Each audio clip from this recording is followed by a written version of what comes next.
Baiklah, Aura, kita kembali bersama di Rampai Pagi dan seperti dikongsikan sebentar tadi, kita akan bersama dengan segmen Hiwar Tarbiyah dengan tajuk yang akan kita bincangkan pada pagi ini sebetulnya mengenai dengan pesan-pesan tarbiyah dalam surah Al-Fatihah. Jadi kita akan persilakan narasumber yang kita bawakan pada pagi ini di Studio Jebli Emas. Ya. Kita hadirkan Dr. Miqdar Rushdi, penolong kanan Profesor Fakulti Usuluddin College Universiti Perguruan Agama Seri Begawan. Assalamualaikum, Ustaz. Waalaikumsalam. Alhamdulillah, Doktor, ya. Kesempatan kami untuk bersama dengan Yang Mulia Dr. Ustaz pada pagi ini untuk kita ni lebih menggali tarbiyah di sebalik surah Al-Fatihah. Jadi mungkin secara mukadimahnya dapat menceritakan dulu pengenalan umum mengenai dengan surah Al-Fatihah ini. Silakan Dr. Ustaz. Okey, terima kasih para penonton Rampai Pagi yang dirahmati Allah sekalian. Alhamdulillah pada pagi ini kita bertuah kerana kita sama-sama dapat bercerita sedikit tentang bagaimana petua-petua atau pesan-pesan Al-Quran yang sudah menjadi darah daging kita semua. Perlu untuk kita ketahui bahawa surah Al-Fatihah ini seperti yang disabdakan oleh baginda sallallahu alaihi wasallam merupakan surah yang paling agung dalam Al-Quran. Surah Al-Fatihah ini juga merupakan surah yang pertama turun sempurna dalam Al-Quran. Itu yang mula-mulanya tu. Sekalipun dari segi tartibun nuzul itu berada di urutan yang kelima, tapi yang pertama kali komplit turun itu surah Al-Fatihah. Kemudian sadar atau kita tidak sadar, surah ini kita baca 17 kali satu hari satu malam. Itulah jumlah rakaat yang kita tunaikan setiap 24 jam. Okay, surah ini Masya Allah dinyatakan dalam hadis qudsi sebagai surah yang di mana ketika seorang hamba membacanya seolah-olah memang dia berdialog dengan Tuhan ketika membaca itu. Jadi ketika seorang hamba membaca Alhamdulillahirabbil alamin, Allah langsung menjawabnya dengan mengatakan hamidani abdi, hambaku itu memuji-muji aku. Kemudian ketika seorang hamba itu membaca Alhamdulillahirrahmanirrahim, Allah akan menjawab majjadani abdi. Kemudian ketika seorang hamba membaca maliki yaumiddin, Allah akan menjawab athna alayya abdi. Begitu juga dengan ayat-ayat setelahnya. Ketika seorang hamba membaca iyyaka na'budu wa iyyaka nasta'in, Allah menjawab hadza baini wa baina abdi wa li abdi ma sa'al. Ini antara aku dengan hambaku dan bagi hambaku apa yang dia pinta. Dari sini nampak Masya Allah erat kaitannya antara seorang pembaca Al-Quran dengan Tuhan, dan sudah tentu tidak terlepas dari nilai-nilai tarbiyah yang tidak akan mungkin Allah Subhanahu wa taala menjadikan salah satu rukun solat surah Al-Fatihah ini kecuali ada makna tarbiyah di sebalik itu. Kenapa kita mesti mengulang-ulang membacanya sebanyak 17 kali satu hari satu malam? Inilah yang mungkin perlu kita akan rungkai. Kemudian yang kedua, dari segi namanya saja, menurut Imam Al-Qurtubi, nama surah Al-Fatihah saja itu tak kurang dari 12 nama. Kerana terlalu banyak kemuliaan, kelebihan surah Al-Fatihah itu yang boleh dikaitkan ke mana-mana. Namun yang paling populer di antara kita adalah surah Al-Fatihah, kemudian Ummul Quran, kemudian Ummul Kitab, kemudian As-Sab'ul Masani, bahkan ada juga namanya Asy-Syafi, sebagai obat, Asy-Syifa, obat. Kemudian Ar-Ruqyah, banyak lagi nama As-Salah juga. Kemudian apa lagi? Alham, karena surah ini dimulakan dengan Alham. Jadi surah Al-Fatihah ini Masya Allah memang hidup kita ini sangat tergantung kehidupan kita sehari-hari dengan surah Al-Fatihah ini. Masya Allah. Kira itu, Insya Allah. Alhamdulillah. Jadi itulah ya, seperti yang kita ketahui surah Al-Fatihah ini terkandung 7 ayat di dalamnya. Jadi seperti yang mulia Dr. Ustaz nyatakan, atau Al-Fatihah itu begitu dekat dengan kehidupan kita ni selaku umat Islam. Apabila saja kita ni menunaikan solat fardu 5 waktu tu dalam masa 24 jam, belum lagi campur sembahyang Jumaat. Barangkali tu sembahyang sunat kita ni sebenarnya lebih daripada itu. Dan alhamdulillah dalam hal ini juga barangkali kami ingin mengetahui lah ya Dr. Ustaz, apakah sebenarnya juga pesan-pesan yang terkandung di dalam surah Al-Fatihah ini yang kalau kita ni baca dari segi makna tu merupakan pengharapan kita ni tu kepada Allah Subhanahu Wa Taala agar kita ni terus dipimpin, dipandu ke jalan yang benar, iaitu jalan yang diridai oleh Allah Subhanahu Wa Taala ini. Okey, Masya Allah, soalan yang sangat bagus. Alhamdulillah. Perlu kita ketahui bahawa setiap ayat dalam surah Al-Fatihah ini mengandungi makna yang cukup mendalam. Dan setiap makna yang cukup mendalam itu mengandungi nilai-nilai tarbiyah yang kita boleh praktikkan dan amalkan setiap hari kita. Namun program kita ini adalah program hiwar tarbiyah. Jadi makna yang paling dekat dengan lafaz tarbiyah itu ayat kedua surah Al-Fatihah. Jadi ketika kita membaca Alhamdulillahi Rabbil Alamin, tarbiyah itu berasal dari perkataan Rabb. Jadi satu arti dengan Rabb itu tarbiyah. Oleh kerana ini mempunyai nilai tarbiyah, justru itu kita perlu melihat apa makna Rabb sebenarnya pada surah Al-Fatihah ini ayat kedua ni. Rabb di sini kalau kita terjemahkan, dialah Tuhan pentadbir, dialah Tuhan penguasa, dialah Tuhan pengurus, dialah Tuhan segala-galanya untuk kita. Jadi kalau kita terjemahkan Alhamdulillahirabbil alamin, segala puji bagi Allah, Tuhan pentadbir seluruh alam ini. Dari situ nampak ada nilai tarbiyah yang cukup mendalam. Bahawa segala apa yang kita lakukan itu tidak akan mungkin terlepas dari pentadbiran Allah untuk kita. Sama ada kita sama-sama berada menonton program Rampai Pagi ini, itu tidak akan mungkin terlepas dari pengaturan Allah bahawa Allah sudah aturkan kita untuk menonton program ini. Itu yang kita tak akan mungkin lari daripada itu. Sama ada kita mungkin bekerja di satu tempat kerja, sadar atau tidak sadar, Allah sudah mengaturkan kita mungkin berapa lama kita bekerja di tempat itu. Mungkin selok belok bentuk pekerjaan yang kita akan lakukan di tempat itu semua Allah aturkan. Dari sini akan nampak nilai tarbiyah yang mendalam bahawa kalau Allah yang mengaturkan segala perjalanan hidup kita ini, sudah tentu itu pengaturan yang terbaik. Karena Allah yang mengaturnya. Itulah Rabbul Alamin. Oleh karena Allah yang mengaturkan itu, terkadang kita ini sebagai hamba Allah yang menjalani hidup ini kadang sedih, kadang susah. Sudah tentu pentadbiran Allah itu yang terbaik. Mesti ada sesuatu yang Allah mahukan dari seorang hambanya ini yang diuji. Jadi kalau kita diuji dengan satu musibah misalnya, yakinlah ada sesuatu yang Allah simpankan untuk kita di sebalik ujian itu. Kalau Allah memberikan sesuatu kita mungkin itu membuatkan kita gembira, yakinlah ada sesuatu yang Allah mahukan di sebalik ujian itu atau di sebalik pemberian itu. Justru itu salah satu nilai tarbiyah yang terbaik untuk kita amalkan dalam kehidupan itu adalah kita memperbanyak mengucapkan Alhamdulillahirabbil alamin. Itulah permulaan ayat kedua surah Al-Fatihah. Alhamdulillah. Maknanya segala pengaturan Allah itu tak ada yang terbaik untuk kita sampaikan kecuali memuji kepadanya. Sebab dia yang mengatur segala-galanya untuk kita. Itu ayat kedua. Kalau kita kembali kepada ayat pertama. Ini Masya Allah. Ayat yang sangat luar biasa. Yang dipraktikkan oleh bukan Nabi Muhammad sahaja, tapi dipraktikkan oleh Nabi Nuh alaihissalam ketika mahu menaiki Bahtera, ketika datang banjir besar. Nabi Nuh diperintahkan oleh Allah Subhanahu wa taala untuk membaca Bismillahi majreha wa mursaha. Itu bismillah.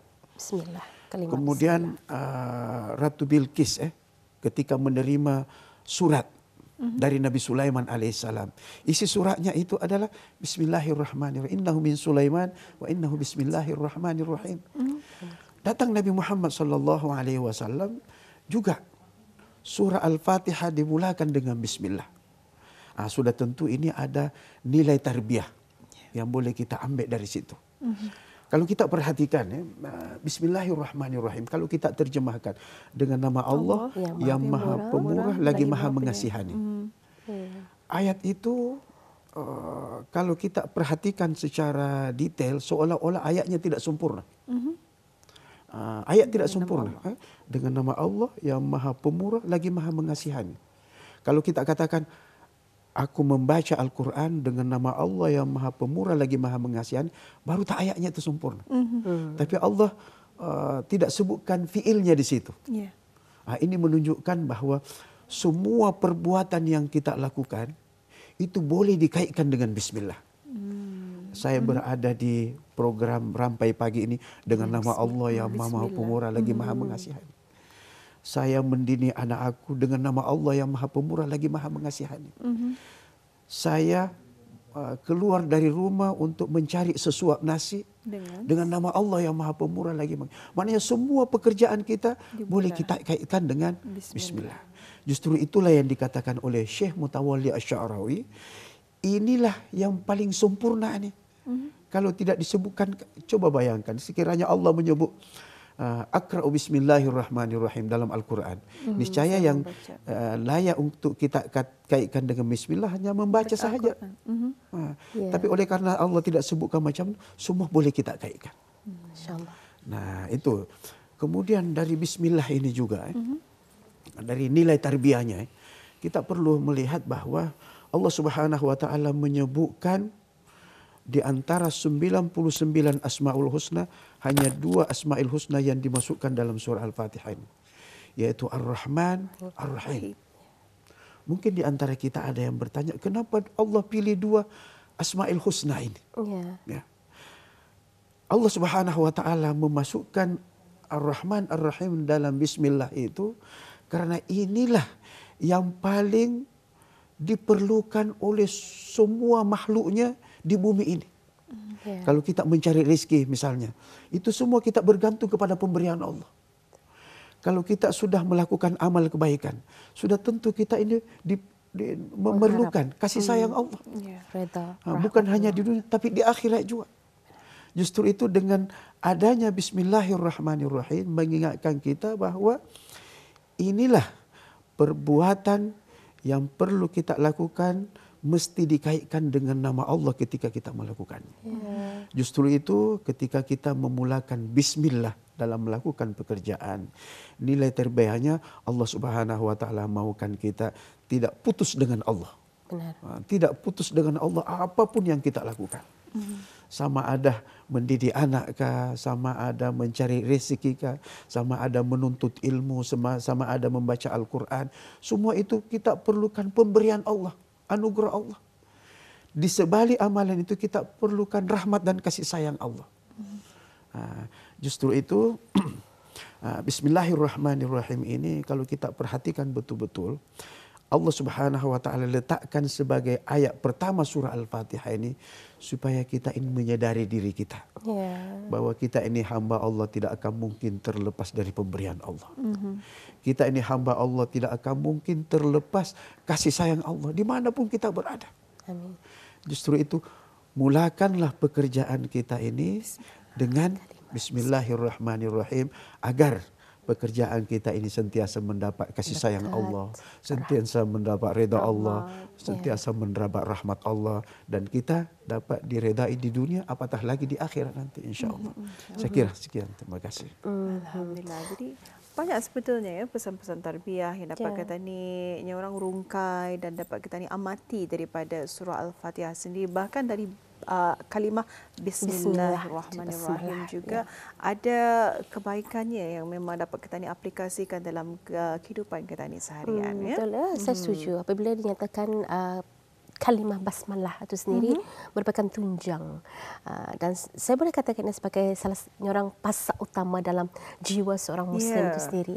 Dalam apapun gerak-geri kita ni, perlakuan kita ni, tindakan kita ni, memulakan dengan kalimah bismillah ataupun basmalah ni, menyudahinya dengan alhamdulillah tu sebagai manifestasi kita ni rasa syukur atas kasih sayang, curahan nikmat yang Allah berikan kepada kita ni, Dr. Ustazah.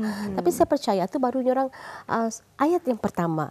Bismillahirrahmanirrahim. Belum kita ni merungkai 6 ayat surah Al-Fatihah itu sendiri. Tapi mungkin secara kesimpulan rumusan tarbiyah yang terdapat dalam setiap ayat yang terkandung dalam surah Al-Fatihah ini, Dr. Ustaz. Terima kasih. Secara keseluruhannya surah Al-Fatihah ini mengandungi banyak mutiara. Mutiara-mutiara itu akan menerangi hidup kita ketika kita dapat mengamalkan dan mempraktekkannya. Salah satu mutiara, nombor 1, ketika membaca bismillah. Allah itu nakkan kita agar mengkaitkan segala pekerjaan kita dengan Allah. Jangan pernah lepaskan Allah ketika kita melakukan sesuatu. Itu mutiara pertama. Yang kedua, jangan pernah kita lepaskan pada diri kita puji-pujian kepada Allah. Itulah sehingga Allah meletakkan ayat kedua itu alhamdulillahirabbil alamin. Karena ketika kita berusaha melakukan sesuatu, Allah beri kita melalui Ar-Rahman-nya. Tak ada respon yang paling baik kecuali kita respon dengan ucapan alhamdulillahirabbil alamin.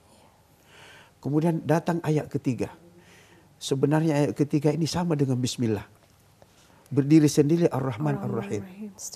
Mungkin ada di antara kita yang bertanya, kenapa cukup saja dengan bismillah kan sudah ada Ar-Rahman Ar-Rahim. Kenapa ada lagi ayat yang ketiga ini? Berdiri sendiri dengan Ar-Rahman Ar-Rahim. Ini memberikan makna yang cukup mendalam bahwa ramai di antara kita ketika sudah mengucapkan alhamdulillahirabbil alamin sudah cukup di situ. Sementara di sebalik pemberian Allah kepada kita ini masih banyak tanggungjawabnya. Kita perlu mengingat bahwa yang memberi itu adalah Ar-Rahman. Hasil yang kita dapat yang boleh memberikan kasih sayang kepada kita hanya Ar-Rahim. Justru itu ketika kita sudah mengucapkan alhamdulillahirabbil alamin, jangan tak berhenti di situ, tapi kita sentiasa mendatangkan rasa bahwa pemberian Allah kepadaku ini adalah titipan yang Maha Ar-Rahman. Kemudian apa yang aku lakukan ini tidak akan mungkin aku dapat rahmat kecuali Allah Subhanahu wa taala merahmati aku. Apa yang aku lakukan di dunia ini tidak ada apa-apanya kecuali Allah kasih aku di akhirat nanti imbalannya. Itulah Ar-Rahman Ar-Rahim.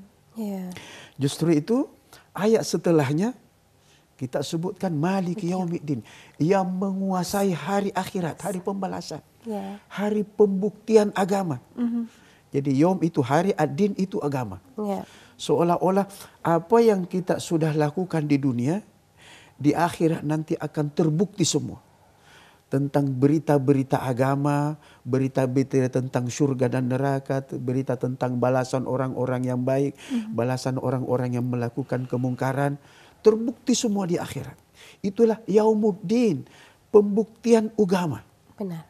Justru itu ketika Allah memasukkan ayat Malik Yaumiddin, nilai tarbiyahnya, mutiara tarbiyahnya di sini adalah mengingatkan kita bahwa semua yang kita dilakukan di dunia ini ada penghujungnya. Boleh jadi kita mengatakan di dunia ini, wah aku hebat di dunia apa semua kan. Tapi di akhirat belum tentu.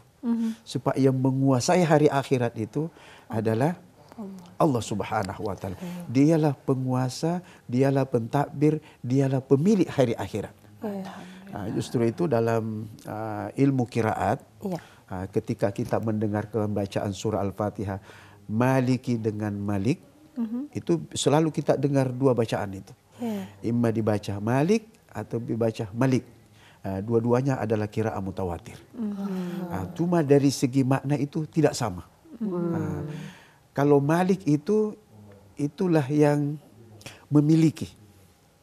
Kalau Malik itu yang menguasai. Pemilik dan penguasa hari akhirat hanya Allah Subhanahu wa taala. Alhamdulillah, Masya Masya Allah. Allah. Jadi begitulah tadi yang dapat dikongsikan oleh Ustaz Dr. Migdal Rusdi sebentar tadi mengenai dengan tajuk yang kita bawakan pada pagi ini ya, Benar, pesan-pesan tarbiyah dalam surah Al-Fatihah. Jadi masa sangat mencuburui kita ya, Doktor. Jadi kita ingin mengucapkan terima kasih atas perkongsian kita bersama. Untuk itu, Assalamualaikum. Waalaikumsalam warahmatullahi